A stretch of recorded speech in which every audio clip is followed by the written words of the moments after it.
Pasangan ini, untuk bersembunyi dari bom atom, mereka membangun tempat berlindung di bawah tanah. Rumah mereka di tanah meledak tepat setelah mereka berdua masuk.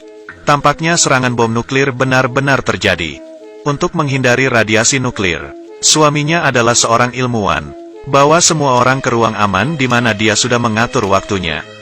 Setelah 35 tahun, pintu baru bisa dibuka. Tetapi mereka tidak tahu bahwa ledakan itu bukan nuklir, tetapi kecelakaan pesawat. Istrinya sedang hamil. Setelah itu, dia memberi nama anaknya Adam. Jadi seperti ini Adam dilahirkan dan dibesarkan di area terlarang. Ada banyak utilitas di tempat penampungan ini. Selain kebutuhan untuk keperluan sehari-hari yang cukup untuk 35 tahun. Bahkan dilengkapi dengan ekosistem yang menarik. Untuk kegiatan santai mereka bisa memancing, menanam.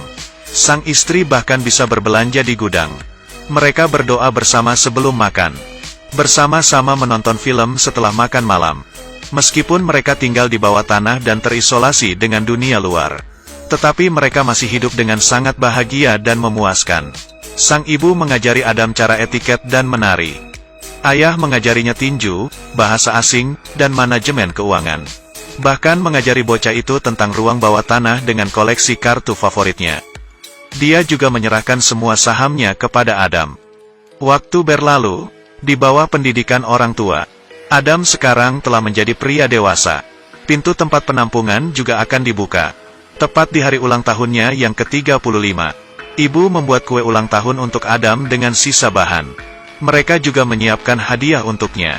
Ayah memberinya sepasang ski air buatan sendiri. Ibu memberinya jaket kulit rajutan sendiri. Adam menutup matanya dan mengucapkan doa untuk ulang tahunnya. Dia berharap bisa menemukan seorang istri. Hari untuk membuka pintu penampungan akhirnya tiba. Mereka semua sangat gembira, menunggu momen untuk melihat matahari lagi. Setelah membuka pintu, Bapak keluar untuk mengecek dulu. Dia memakai baju terusan pelindung untuk pergi keluar dan menyelidiki. Seperti inilah rumahnya. Itu telah berubah menjadi bar yang dihancurkan untuk waktu yang lama. Melihat ayah berjalan keluar dari tanah dalam kabut. Pemilik bar mengira dia adalah dewa yang turun ke bumi. Dia pingsan. Setelah 35 tahun, lingkungan mewah sebelumnya telah menjadi bobrok sekarang. Ayah membersihkan beberapa sampah di jalan. Kemudian dia dikejutkan oleh seorang gay yang mengenakan pakaian wanita. Dia segera lari kembali ke tempat penampungan. Memberitahu istri dan Adam tentang situasi mengerikan di luar. Dan menyuruh mereka untuk tidak keluar. Tapi sang ibu sudah muak dengan kehidupan seperti ini. Dia ingin melihat gunung dan danau di luar. Keduanya terus bertengkar. Ayah tiba-tiba mengalami serangan jantung. Jadi ibu memutuskan untuk melepaskan Adam. Untuk membeli obat-obatan dan persediaan yang cukup untuk 20 tahun ke depan. Adam segera mengemasi barang-barangnya. Dia mengambil koleksi kartu bisbol dan sahamnya dari ayahnya. Meninggalkan tempat penampungan ini di mana saya tinggal selama 35 tahun. Melihat langit biru, Adam sangat bersemangat. Dia menyapa siapapun yang lewat. Dia pergi ke kota dengan bus. Datang ke toko koleksi. Dia ingin menjual koleksi kartu dasar yang diberikan ayah kepadanya dengan imbalan sejumlah uang untuk dibelanjakan. Bos melihat koleksi kartu bisbol White Owl yang lama. Dia langsung tertegun. Karena koleksi kartu baseball retro ini sangat berharga untuk saat ini. Tetapi bos merasakannya. Adam sepertinya tidak tahu tentang nilainya. Jadi dia menyarankan untuk membayar seluruh kotak seharga $500. Adam mengira dia telah membuat kesepakatan yang bagus. Tapi berkat Eve, pramuniaga berdiri di dekatnya. Katanya satu kartu di kotak ini bernilai $6.000. Intervensi Eve membuat bosnya marah. Jadi dia segera memecatnya. Adam jatuh cinta pada gadis yang baik dan antusias ini pada pandangan pertama. Dan ingin lebih banyak berbicara dengannya. Dia meminta Eve untuk mengantarnya ke hotel. Sebagai imbalan, dia akan membayarnya kartu bisbol. Tapi keesokan harinya, ia datang ke hotel dan memberinya kembali kartu bisbol. Aku tidak bisa menerima ini untuk mengantarmu pulang. Saya berharap saya bisa, tetapi saya tidak bisa. Jadi sini, ambil kembali. Tapi Adam tidak mau menyerah pada Hawa. Dia mengusulkan untuk mempekerjakan Eve untuk membantunya menjual kartu. Lalu gunakan uang itu untuk membeli kebutuhan sehari-hari. Menghadapi godaan gaji tinggi yang ditawarkan oleh Adam, Eve setuju. Mereka mulai berbelanja di gudang. Eve tidak ada ide, mengapa Adam membeli begitu banyak barang. Di matanya, Adam adalah anak laki-laki besar yang aneh.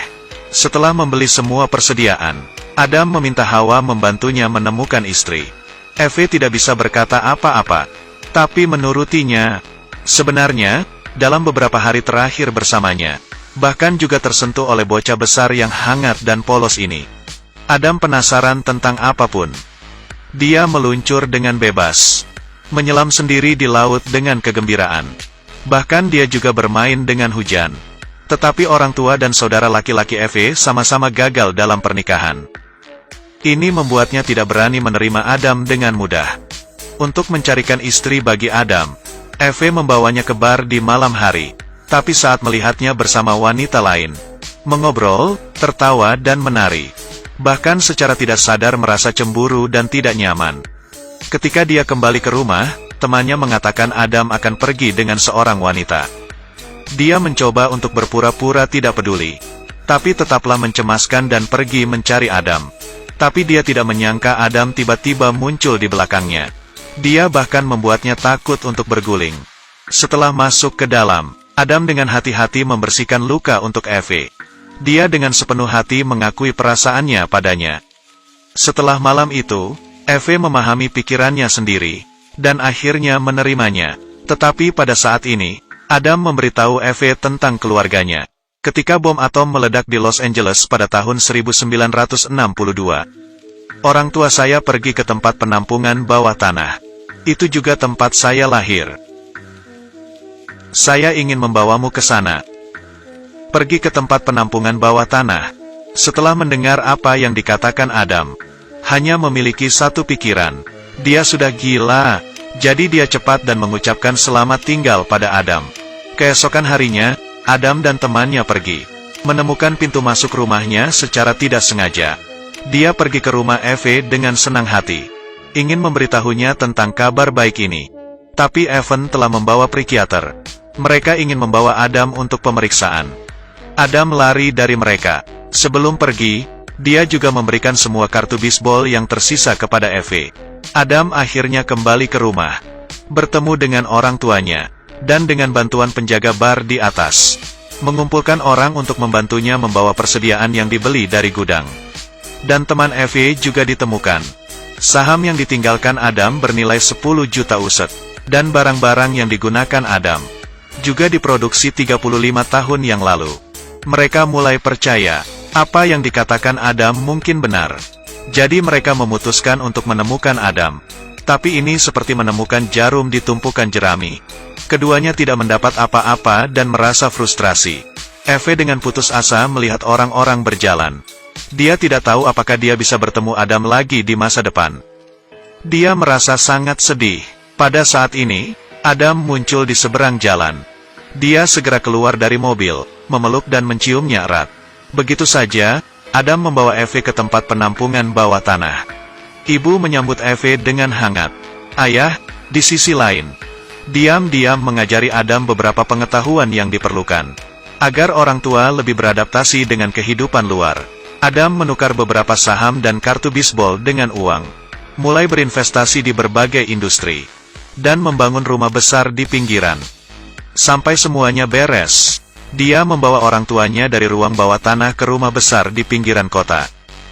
Adam ingin memberi mereka waktu untuk beradaptasi dengan dunia luar. Dan sejujurnya tidak ada serangan bom nuklir sama sekali. Ibu senang melihat langit lagi. Sebagai seorang ilmuwan, ayah masih skeptis tentang segala hal di luar. Saat ibu sibuk dengan masakannya, dia diam-diam mengukur ukuran halaman, merencanakan area untuk tempat penampungan berikutnya.